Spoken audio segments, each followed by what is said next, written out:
Out of the 20 million or so people in the U.S. with diabetes, 1/3 of them are unaware of their illness.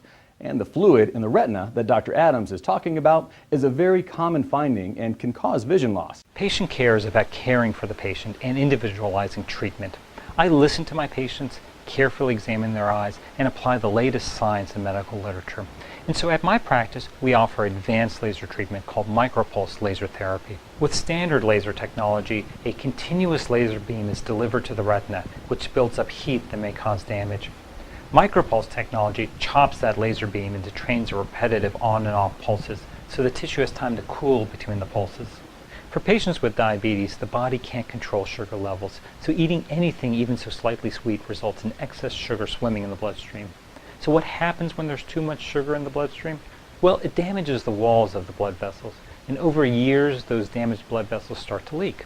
It's kind of like having a hose in your front lawn to water the lawn, but when the garden hose gets damaged and springs leaks, the lawn gets soggy. Same thing in the retina. When the blood vessels get damaged and spring leaks, then the retina gets soggy. That sogginess we call diabetic macular edema.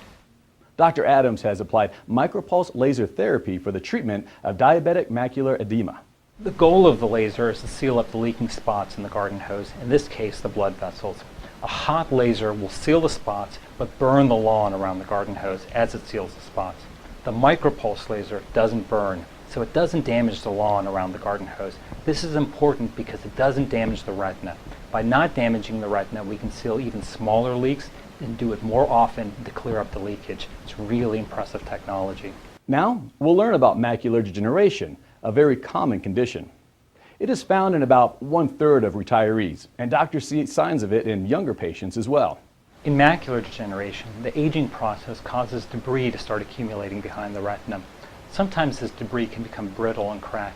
When that happens, new blood vessels break through the cracks. It's very similar to weeds that grow through cracks in the sidewalk. And you know these weeds can start damaging the sidewalk. Same thing in the retina. The blood vessels that grow through the cracks can wreak havoc in the eye, bleeding and leaking fluid. Typically, we use medicines that we place into the eye, like getting flu shots. These medicines are wonderful, but they don't work all the time.